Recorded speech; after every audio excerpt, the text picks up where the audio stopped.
আসসালামু আলাইকুম welcome to Muktasin classroom. আশা করি সকলে অনেক ভালো আছো।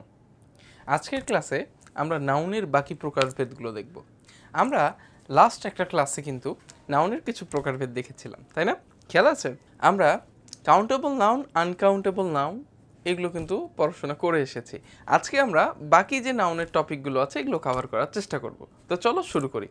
এখানে দেখো আমি লিখে রেখেছি যে নাউন এগুলোকে কয়েক ভাগে ভাগ করা যায়। তো একটা হচ্ছে abstract noun, common noun, collective noun, material noun এবং প্রপার নাউন, এগুলো আমরা জানি। এখন আমরা একটা ক্লাসে কিন্তু অ্যাবস্ট্রাক্ট যে নাউনটা ছিল, প্রথমে যেটা আমি লিখে রেখেছি অ্যাবস্ট্রাক্ট নাউন, এটার কিন্তু আলোচনা আমাদের হয়ে গেছে, তাই না? যারা ওই ক্লাসটা মিস করেছো বা এখনও করনি, তারা এই যে আই বাটনে লিঙ্ক দেওয়া আছে, এখানে লিঙ্কে ক্লিক করে অবশ্যই ক্লাসটা শেষ করে আসো, ঠিক আছে?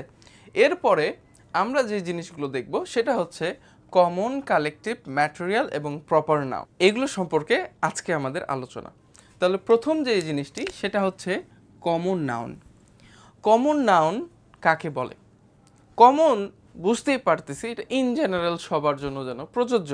নির্দিষ্ট করে কোনো কিছু না বুঝিয়ে পুরো জাতিকে বোঝালে এটাকে কমন নাউন বলে। আমরা বলি না কমনলি সবাইকে বলা, তো কমন মূলত হচ্ছে সবাইকে উদ্দেশ্য করে বলা, নির্দিষ্ট করে কোনো ব্যক্তি বা বস্তু বা কোনো গোষ্ঠীকে না, সবার জন্য প্রযোজ্য। আমি যদি বলি বয়, বয় মানে কি? ছেলে না? কারণ এই ছেলে কি কোনো নির্দিষ্ট জাতিকে বোঝাচ্ছে না নির্দিষ্ট ব্যক্তিকে বোঝাচ্ছে? বোঝায় না। বয় মানে সকল বয়, ঠিক আছে? বয় মানে মূলত হচ্ছে ছেলে, বয় মানে মূলত ছেলে। তাহলে পৃথিবীতে যত ছেলে আছে সবাইকে বয় দিয়েই বোঝানো যাচ্ছে। তাহলে এটা কি কমন সবার জন্য?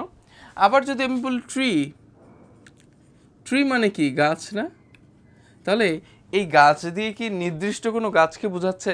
না, পৃথিবীতে যত গাছ আছে সবাইকে আমরা ট্রি বলতে পারবো।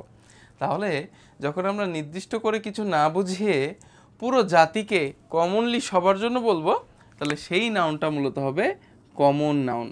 বোঝা গেছে? এরপরের টপিক দেখো কালেকটিভ নাউন।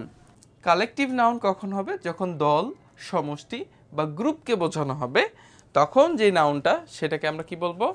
আমরা বলবো কালেকটিভ নাউন। অর্থাৎ এখানে ইন জেনারেল সবার জন্য কথা না, নির্দিষ্ট কোনো গ্রুপ বা গোষ্ঠীকে বোঝানো হচ্ছে। এখন দল, সমষ্টি, গ্রুপ কি হতে পারে? আমি যদি বলি ক্লাস, যেমন আমি ক্লাস নিচ্ছি এখন, এই যে ক্লাস, এই ক্লাস কিন্তু সবার জন্য না, তাই না? এখন একজন বৃদ্ধ মানুষের জন্য এই ক্লাস না। ক্লাস মানে নির্দিষ্ট করে কিছু স্টুডেন্টদের জন্য এই যে ক্লাস। যেমন আমি যদি বলি ক্লাস 7, অর্থাৎ ক্লাস 7-এর অর্থ হলো আমরা যত স্টুডেন্ট আছি তার মধ্যে কিন্তু পড়ি না। ক্লাস 7-এ যারা অধ্যয়নরত আছে তাদেরকেই নির্দিষ্ট করে বোঝাচ্ছে। তাহলে ক্লাস 7-এর অর্থ হচ্ছে ওই নির্দিষ্ট ক্লাস 7-এর ছাত্ররাই, অন্যরা না। ওরকম ক্লাস আসতে পারে। আমি যদি বলি এক ডজন, এক ডজন মানে কি? ডজন মানে হচ্ছে 12টি। অ্যান্ড এক ডজন মানে কি নির্দিষ্ট 12টি। 11টা দিয়েও ডজন হবে না, 13টা দিয়ে কিন্তু ডজন হয় না, ওই 12টি হইতে হবে।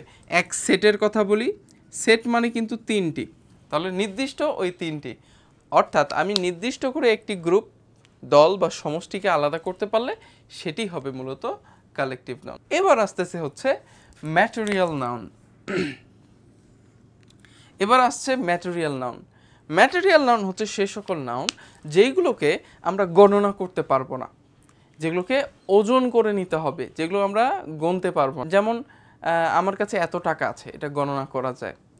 আমার কাছে এতটি আম আছে, আম কিন্তু গণনা করা যাবে, যে ডজনে হিসাব করা যাবে, ডজন, হালা, ডিমকে গণনা করা যাবে। তাহলে এই যে থিংসগুলো, ডিম, আম, হ্যাঁ, ফলমূল, এগুলো কিন্তু গণনা করা যাচ্ছে। আর যেগুলো গণনা করা যায় না সেগুলোকে আমরা ওজন করে নেই, আর সেই নাউনগুলোকে আমরা বলবো কি? Material noun. যেমন আমি যদি বলি দুধের কথা, দুধ কি আমরা গণে গণে নিতে পারবো যে কি পরিমাণ দুধ আছে? না, সেটাকে আমাদেরকে ওজন করে নিতে হবে, হয়তো আয়তনে অথবা কেজিতে, তাই না? আমরা হয়তো লিটারে অথবা কেজিতে পরিমাপ করতে পারবো। আমি যদি বলি চিনি, চিনিকে আমাদেরকে কেজি হিসাবে কিনতে হয়। আমি দোকানে যাই বলি না আমাকে 5টা চিনি দেন, তাই না? আমরা বলি 1 কেজি, হাফ কেজি চিনি দেন, যেটাকে আমাকে ওজন করে নিতে হয়, পরিমাণ করে নিতে হয়। চালের কথা, চালও আমরা কি করি, গণে নেই না, আমরা ওজন করে নেই। তো যে সকল নাউন গণনা করা যাবে না, পরিমাপ করে নিতে হয়, সেইগুলোকে আমরা বলবো ম্যাটেরিয়াল নাউন। কি কি হতে পারে?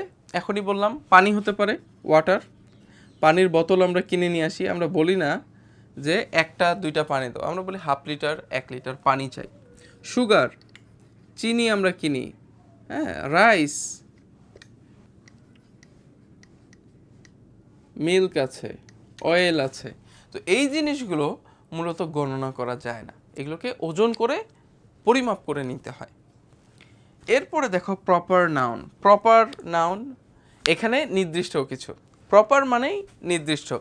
এখন নির্দিষ্ট করে কোনো যদি ব্যক্তি, কোনো বস্তু, কোনো প্রাণী অথবা কোনো স্থানের নাম বোঝায়, সেটাকে আমরা বলবো প্রপার নাউন। যেমন বাংলাদেশ, বাংলাদেশ একটি স্থানের নাম এবং এটা নির্দিষ্ট। পৃথিবীতে বাংলাদেশ মানে ওই নির্দিষ্ট আমাদের বাংলাদেশকেই বোঝানো হবে, অন্য আর কাউকে বোঝানো যাবে না।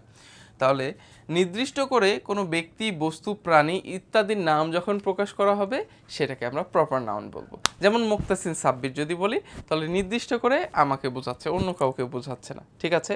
তাহলে যখন নির্দিষ্ট করে ব্যক্তি, বস্তু অথবা প্রাণী অথবা স্থানের নাম এগুলোকে প্রকাশ করা হবে, তখন আমরা সেটাকে বলবো কি, প্রপার নাউন। আশা করি এই নাউনের প্রকারভেদগুলো তোমরা বুঝতে পেরেছো। গত একটা ক্লাসে আমরা অ্যাবস্ট্রাক্ট নাউন সহ কাউন্টেবল এবং আনকাউন্টেবল নাউন সম্পর্কে জেনেছিলাম। তো ওভারঅল এই নাউনগুলো তোমরা যদি একটু স্টাডি করো, প্রয়োজন পড়লে আর একটু ঘাটাঘাটি করো, তাহলে আশা করা যায় নাউনের যে কনসেপ্টটা, এটা তোমাদের জন্য আরও সহজ হবে। পরবর্তী ক্লাসে আমাদের সাথে থাকার জন্য অনুরোধ রইল। যারা এখনও